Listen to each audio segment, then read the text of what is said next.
Stephen Hawking was talking about the possibility of alien life discovering us, and that it would be a terrible, terrible thing if it did happen. If you look at what has happened to other primitive life forms when we've discovered them, primitive cultures when we've discovered them, do you share that same opinion? That if something did find us?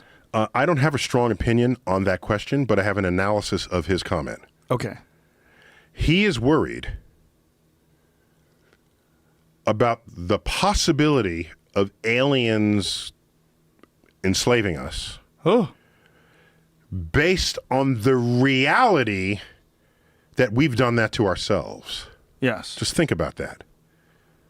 His fear of aliens derives not from actual knowledge of aliens, but from an actual knowledge of ourselves. Anytime a more advanced civilization has come upon a less technologically advanced civilization, it did not bode well for the less advanced civilization. And that happened in North America, South America, North America with Europeans, South America, the Spanish, Australia with the Brits.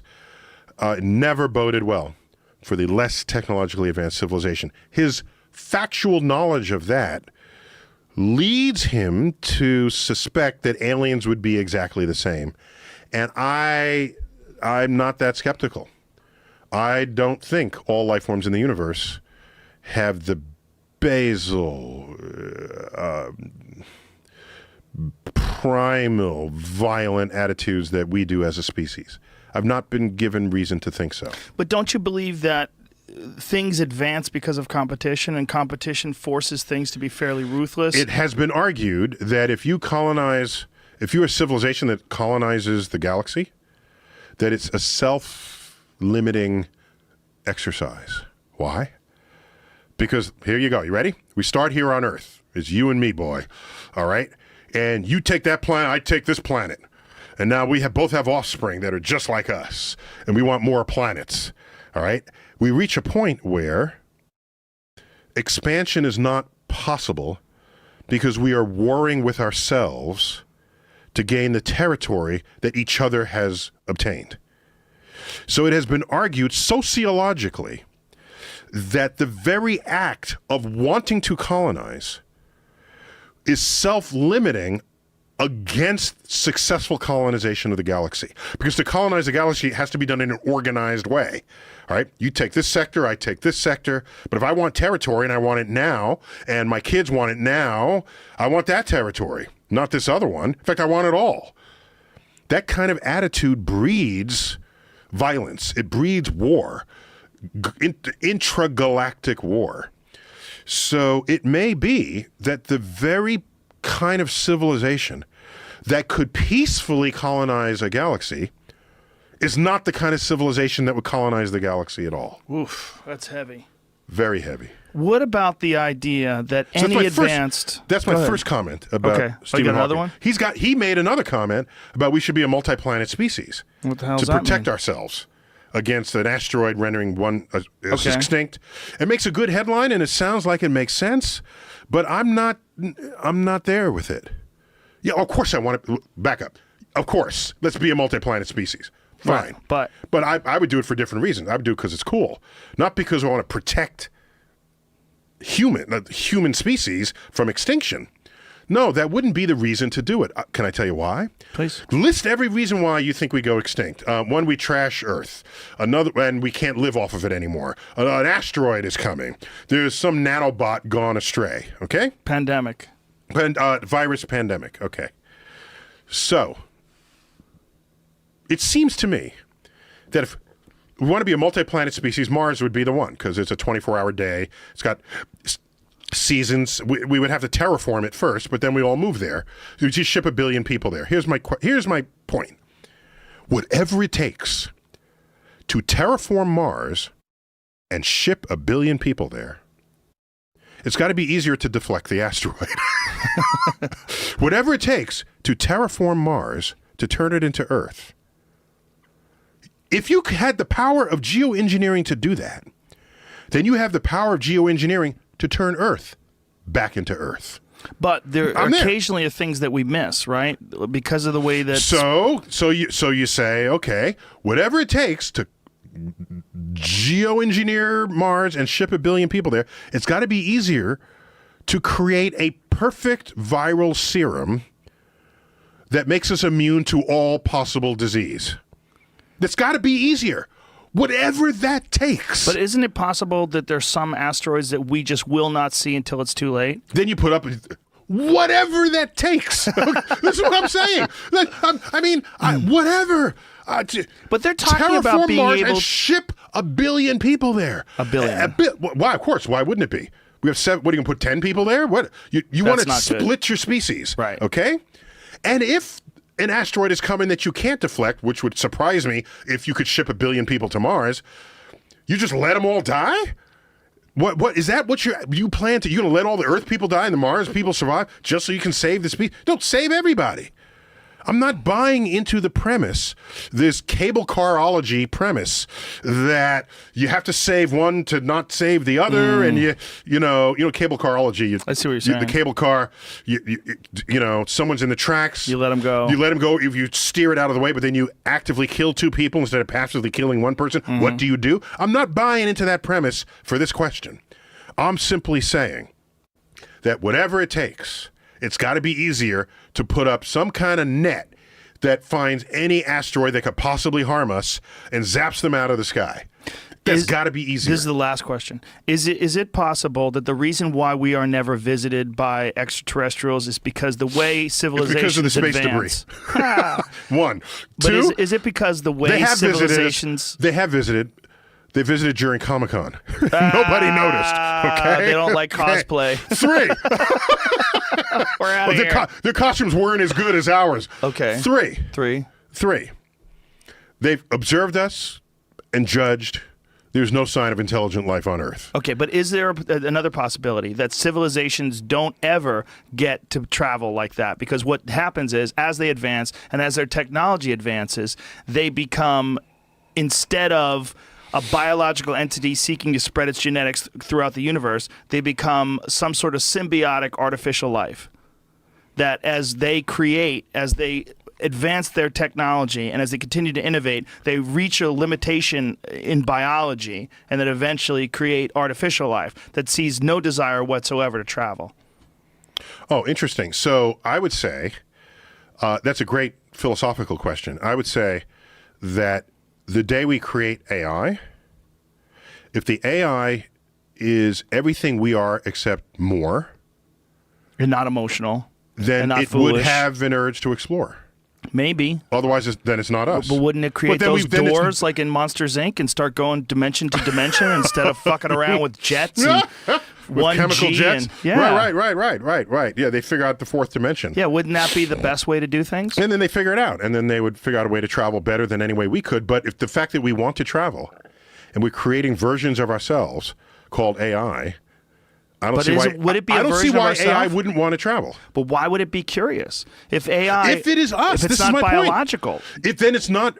Well, if we create every neurosynaptic map right, of our brain into silicon, into a computer, and recreate our consciousness as humans. The human brain. But wouldn't that the be human just brain one is curious. version of AI? Wouldn't Sure. there be like an infinite version of AI that Sure. AI could create itself? It could. And why would it limit itself to all of our emotions and sexual desires and jealousy and all the ridiculous things that are holding us back? It could. Yeah.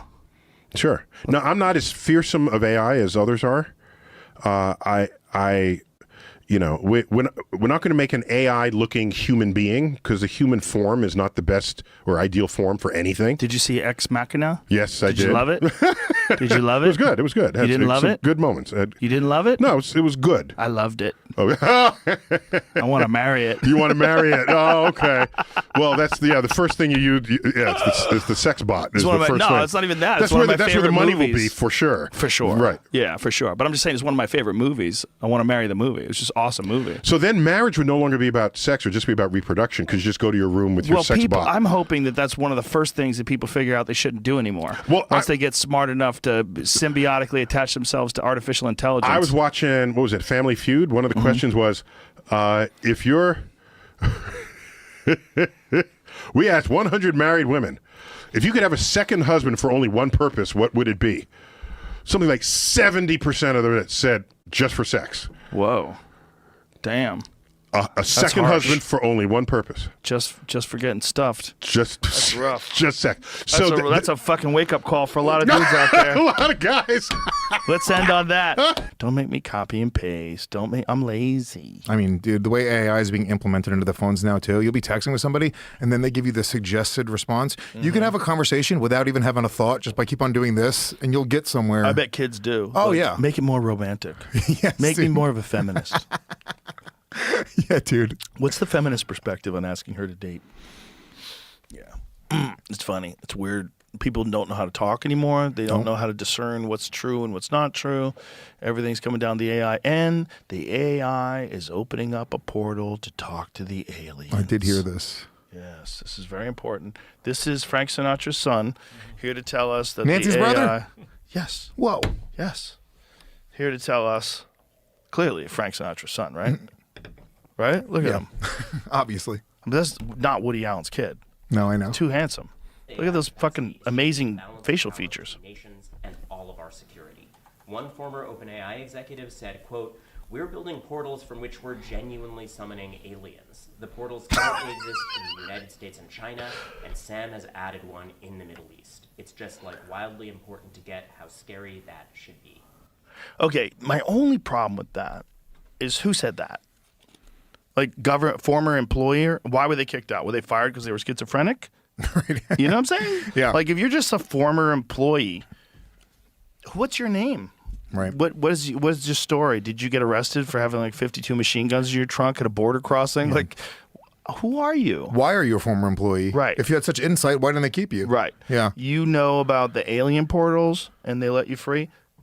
I'm not saying they don't do it because they might. That might be one of the ways that they figure out how to communicate with aliens. It might be done just through the ether into a computer. It might be done through AI. Like AI gets a signal from another fucking planet where there's another AI where they go tap into some fucking universal internet of AI. That's not unfathomable. They're already talking to each other. They have AI chat rooms, man.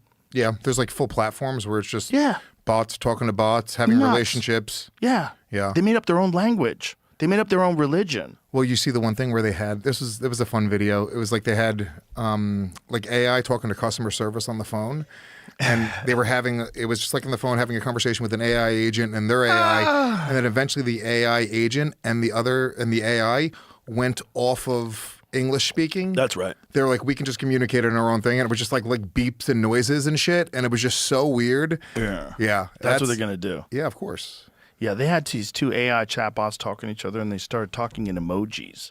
One of the things Jamie said a long time ago, he goes, maybe emojis were like the first, or like our version of hieroglyphs. Do you know what I'm saying? Yeah. Like if emojis got better, like right now they're kind of crude, smiley face, sad face. You know what I mean? Yeah, Water gun because you can't have a real gun. that's true. Heart. But if it got to the point where you could have full sentences I think they in have emojis, maybe I'm mistaken. I believe they have a pregnant guy emoji. they do. They do, right? It looks like Bill Gates, like because that's what Elon dunked on him. Elon took a photo of Bill Gates with his pot belly and put it next to a photo of the pregnant man, and it said, "If you want to lose a boner real fast." Why would you ever send a pregnant guy emoji? What message are you trying to get across? Look at that. That's the so pregnant funny. man emoji, That's hilarious, bro. How fucking nuts is that emoji? I understand emojis. But that's just woke insanity. That might have been the last one. By the way, you still have it on your phone. Type in pregnant man on an iPhone. I don't know if it works on an Android, but if you type in pregnant man, that'll come up. It's still up? No, we'll see right now. Let's see. I'll try too. I'm going to send it to you, Joe. I can't imagine it's not around anymore. Joe. Okay, Lewis. What the hell? Pregnant man. Is it still real? Pregnant man. Yep. Bam. Yep. There it is, Joe. Yep. Bam. This one on the images says it's a woman, but that looks a lot like Theo. That's crazy. Theo's pregnant. That's a woman? That's what it says. Yeah, So that's lesbian. That's a lesbian. Pregnant lesbian. Lesbian. That's okay. They should put an AI Subaru behind her. I know what you're doing there. There's something with AI. What was the fucking The pregnant man one's nuts. Like how many requests? Is it a starfish? I think if you try to ask AI to show you, look this up, Jim. It's a certain emoji. If you ask, it glitches out AI. If you ask ChatGPT to, seahorse. Well, before we do that, I want to know what's going on with this employee. Who is this employee that is a former employee that says they're opening up portals to talk to aliens? I want to know if I should take this seriously. Like, who is the guy? Are they saying anything about him, or are they just saying a former employee? Yeah, I think this comes from because he was doing like one of those in-depth interview or investigations that he does about Sam Altman, I believe. Oh. And I don't know where this clip was going viral, but it's just maybe a clip. I don't even know where it came from. Maybe Sam Altman knew that they were writing a story about him, and it's like, let's make the story really retarded. And now send Mike out and tell him that he's tell him to tell Ronan that he's a former employee, and that we're making portals to talk to aliens, and that we're all so demonic. Just to make him look like an asshole. Yeah, we'll just make the story completely retarded. Yeah. Because the story, the financial aspects of the story, like Elon suing him because OpenAI supposedly was supposed to be nonprofit initially. I don't know who's right. Yeah. I have no dog in the fight. But if I was getting investigated and there was some real shit, say people that have been abducted, I had Travis Walton, this guy. I've seen. I've watched it. His Yeah, bobblehead. Yeah, I've watched it. Very compelling in his descriptions of his encounter with these beings. But one of the things that he was saying was they were talking to him, but it wasn't with words. Like they were communicating with him, and he understood what they were saying, but it wasn't. They weren't saying things. Like, hey, Travis, why don't you relax? Because we're here from planet fucking whatever it is. The information was flowing faster Yes. because it was like, boom, right away, what I think, you get it. Yes, right? they were explaining things to him in some sort of a telepathic way. Wow. And it was mind-blowing to him. And I think that that's probably the future of communication. Just like you can transmit information from phone to phone, right? You can call people. They're nowhere near you, but you can talk to them. You can send a video to someone. It's going through the air. It's just data, right? It's just information. Do you think Travis and Bob Lazar and all these guys that have extraordinary claim believe what they are telling you? I Yes. don't know if what they believe is true, but what do you think they believe what they are telling you in a way that they're not lying, they're telling the truth of what they're believing? I can't tell for certain, but I believe Bob Lazar. I believe what he's saying is true. I believe he's telling me. Now, Bob, he had one moment where he was passing by a window and he said he saw something that was small and these people were standing over it, and he didn't know if it was an alien or whether it was some sort of a form that they were trying, like a doll or something that's supposed to represent the size of an alien or some sort of a model of an alien. But he remembers he looked briefly through a window and he saw something small. He didn't see it move around. He didn't see it talk. So he doesn't know what he saw. Yeah. Because in his world, as he explained it, when he was working at Area 51, Site 4, that's where he worked. He said that it was very compartmentalized. And his thing is one of the problems with them trying to figure out, now this is assuming he's telling the truth. Yeah, of course. One of the problems they were trying to figure out was how to back engineer these devices, these ships. But the problem was they weren't allowed to communicate with other people outside of this very limited group of people that had access to these vehicles. And the people that were involved in the metallurgy were not allowed to communicate with the people that were involved in whatever the propulsion system was. They didn't understand what they were trying to decipher these things. But he said, and if you listen to the podcast that I did with him, that it didn't work because the scientific method requires multiple people to communicate and share ideas and to explain, and they didn't do that. You can't improve like that. Right. You need to share idea. Right. You can't do something and compartmentalize everything. But my communication with him, I don't know if he was telling me the truth, but he didn't seem deceptive. Yeah. And he's a brilliant guy. When you Yeah, it's clear he's clearly like borderline genius. You hear Yes. him speak; he's very educated. And some of the things that he talked about came to fruition. Like one of the things was there was a concept of this thing called element 115, 115, right? yeah. Now that was not really proven until the 2000s or somewhere in the 2000s. They used a particle collider and created this thing where it was a very unstable, very short-lived particle. But he was saying that wherever these beings are from, they have figured out a way to utilize a stable version of this element 115, and that's how they propel themselves. The things that he was describing were also exactly the same things that were experienced by Commander David Fravor, who was a guy who is a jet pilot. I saw, yeah. Yeah, and so he experienced this thing move in that same direction, that same way, where there was no visible propulsion system, but they tracked this thing going from 80,000 feet above sea level to 1 in 1 second. So that's the amount of time that it takes radar to track this. So it might have been less than a second. Yeah, This yeah. thing traveled from 80,000 feet to 1,000. No time. To 1 feet. It's No like that time. thing with the hand. He says he measured the distance between the bone and when you get in, you put your hand in it and measure the distance between your bone and the. Oh, and the scanner. Yeah. Yes, the scanner. There is a lot of things like this.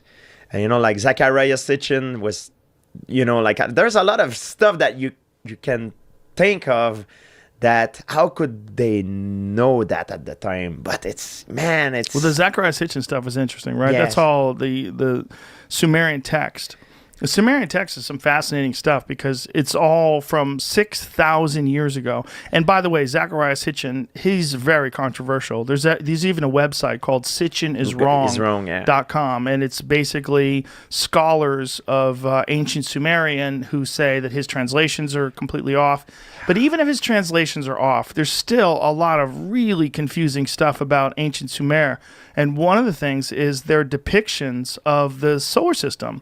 They had a depiction of the solar system 6,000 years ago that shows the sun in the center, and it shows all of the known planets in the outside, and they're relatively accurate in terms of the size. Yeah, and how about the formation of the Earth? Tiamat, Marduk. I don't remember which one is what, that's Yeah, the formation of the Earth. That's the yes. model that Yes. we use today. Well, the scientists. The asteroid belt, Yes.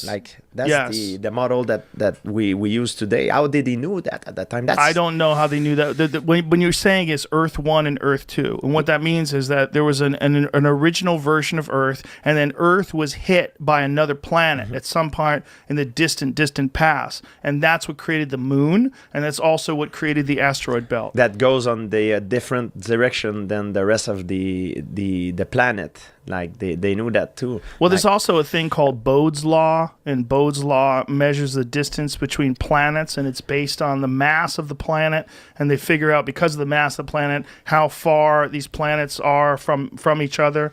And one of the things that fucks that up is the asteroid belt. I think what I might be wrong about this, but the distance between Mars and Jupiter is one of the things that screws that up, and they think that's explained by the asteroid belt, that some collision created this asteroid belt and created all of the, there's something like 900,000 known near-Earth objects that were created by the impact of these planets. One thing I believe, and I'm sure it's the same because you had a lot of these guys on your podcast, like Graham Hancock, Yes. Randall Carson, John Anthony West. Like Yes. there's clearly knowledge that we've lost Yes. in the past. This is for sure. Like, just think about the Library of Alexandria. Yes. Man, imagine the knowledge that it was in there before it burned. I know. Imagine. Oh man! Imagine. People thinks we lost like 1 millennia, like just when it burns. That Well, of knowledge, medicine, botany, Yes. science. It's just crazy to think of. So sometimes when crazy stuff happen like that, like I just think that perhaps they had knowledge that there's knowledge that we lost. Like, just think about the Greek fire. It's a weapon that was used in the naval battle. and it's really known about historian. You can research. They still don't know exactly how it works, but it was so destructive. It was like, at the time, it was like a secret weapon. Like they didn't want to share. And it was known to be very efficient in naval battle. I don't know what that is. I don't know about Greek fire. If you go Greek fire, you'll get it. Boom. It was used in naval battle. So they used to throw fire, flames. And they used to, people that are burning, they still burn in the water. So they think it was made with some kinds of petrol or they still don't know. They cannot recreate it. And it's clearly something that a lot of historians have talked about. It's called Greek fire. It's just an example that it's clear that it's a technology that we have lost. Well, if you just look at the pyramids, the pyramids are a perfect example of technology lost. It's almost like the best example. Like those ancient civilizations almost letting everyone know, hey, there is information that we have that's so above and beyond what's expected of people from this era. Yeah. Because if you think about people that lived 2,500 BC, you don't think about someone that had the kind of proficiency to create something that, when people don't understand, it's not just that the pyramids were big, but they were so perfectly designed that when they put all the stones, they reached the top. Like if anyone was off by even a half an inch at the bottom, as time went on, an inch here, an inch there, by the time they got to the top, it would be all fucked up. It wouldn't be perfect. But the pyramids were so amazingly perfect, and they were originally covered in smooth limestone. So smooth, polished limestone that would probably be insane to look at if you were staring at it from a distance. Like this immense structure of 2,300,000 stones, some of them cut from quarries hundreds of miles away, all perfectly aligned and put together by these people that lived thousands and thousands of years ago. You know, most scholars would say that they use a ramp, but if you think about it, like there's other scholars that would counter that by saying the construction of that ramp need to be in an angle that it could be so difficult to do that it will challenge the construction of the pyramid itself, you know? Well, again, it's like maybe they use a ramp. I don't know what they used. Yeah, we don't know, yeah. But whatever they used, it's so amazingly precise that they were able to make this 2,300,000 stone structure. This still to this day. I haven't been, but I have friends that have gone. Like my friend Andrew Schultz just went. Danica Patrick, the race car driver, she told me she just went. People that I know that have been. My friend Eddie Bravo, when he went, he's like, you get there, you're like, what the fuck? Yeah. It's so big, apparently. It's like an awakening. Yes, that our idea of what it is, when you see it in a photograph, it looks incredible. But I guess I need to go, because I guess when you see it in person, it's just like a complete reset. Like it recalibrates what people are capable of, because you have to think like, man, this is 4,500 years old. Think about Darren Kuyu, Gobekli Tepe. Yes, man, it's Gobekli Tepe's 10,000 years older. Yeah, right? Yeah, it's like 12,000 years old. You know, like at least. Like, how do you conceive that? And sometimes what happens is it get infected by other civilization that passed there after that construction. So they think they are the one that built it. I think is it Pumapunku, the one that there's clearly two different technology. You see the stone are perfectly aligned with perfectly cut. Then you have other stone that are just on top, like it's like a butcher's job, you know. And it's clearly not the same technology, the same people that built these two layers, you know. Right. So well, that was also John Anthony West's concept of Egypt, that there's multiple eras, and that if you go deeper, like some of the stuff that they found when they dig deeper in the sand was a different construction method. It looked different designs, but still equally complex and fascinating. It's like there's probably many eras of human civilization, and there's probably been whatever it is, whether it's disease or some sort of a natural disaster or something that happened, asteroidal impact was John Anthony or was Randall Carlson's and Graham Hancock's. Yeah. That's their theory. Is that 12,000 years ago, Yeah. the end of the Pleistocene era. Yes. But Homo sapien is date to 3,000 years old.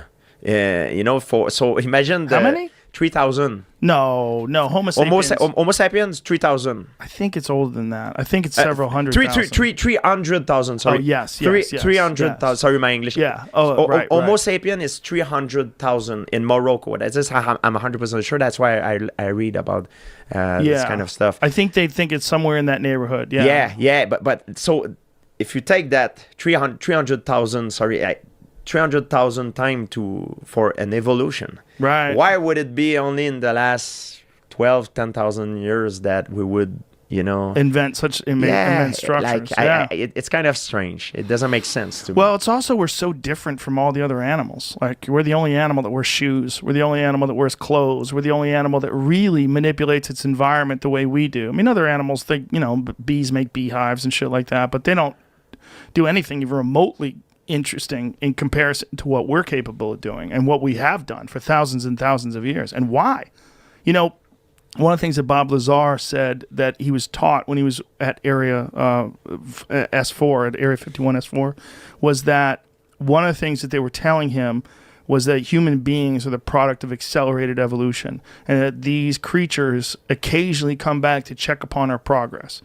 And which is crazy. Wow. But that might be how it works throughout the universe, is that these beings that are very far advanced, they come back and they see these creatures that are pretty close and they give them a little boost. They push them ahead a little bit because otherwise it would take so long. And maybe we don't have the amount of time because of the fact that we're in this fucking shooting gallery of asteroids, that these things come down and whatever progress you make is wiped out by impacts or by supervolcanoes. It's crazy, but it's not that crazy. If you look at the belief of human being through evolution, like in ancient Greek, they believe in they were believing in different gods, like in different times, different civilization had different belief. Now some people believe Jesus walked on water, which is fine too. That's their belief, If you believe that human was, the result of alien beings, it's another belief, It's not. Everybody believe in different things. It's not that crazy if you think about what we're doing.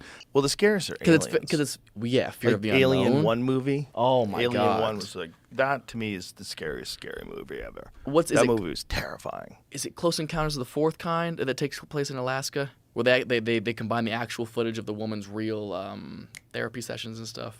I don't know. I don't Jamie, think you know I what saw I'm talking that one. about? Close Encounters of the Fourth Kind? It's third or fourth kind. Which one's the original movie? Third kind. So this one's fourth kind. I'm almost certain. Probably wrong. I never heard of it. It's a really good movie. There's a woman up in I want to say Juneau, or no. What's the Nome, Alaska? And back in the day, she was she became famous because she claimed aliens were basically like showing up and abducting her and stuff, right? And eventually, her kid got abducted by aliens, or so that's the case, and they accused her of like killing the kid or whatever it may be. Like, obviously, nobody believes that this woman's son was abducted, or daughter was abducted by aliens. So it's not they made currently a movie. available in our Yeah, I country? think it's What? like in Canada. I think it's showing up weird. You can only get it in Canada? I don't know. Go down to the what? That's strange. Interesting. But they have it's a movie about this case, but they splice in real footage of her therapy sessions she was going to while she was being abducted each night, and they do this. I don't really know how to describe it. This deep meditative state that makes you recall your dreams, and she's like describing all the things that were happening to her, these aliens, and she starts screaming. She starts like levitating up from the couch a little bit. Like it's creepy as shit. But it's a really good movie. It's my favorite abduction movie I've ever seen. And obviously nobody believes her. She runs into the one person. Oh yeah, like that old footage is like the real footage. Wow. So here's my issue with the alien abduction thing. Other than there's not like any real solid evidence that you could point to that's very convincing. It always happens at night. And it always happens during the periods where people sleep. And when you're sleeping, I'm not saying always. Okay, I'm sure there's some stories out there. I'm sorry.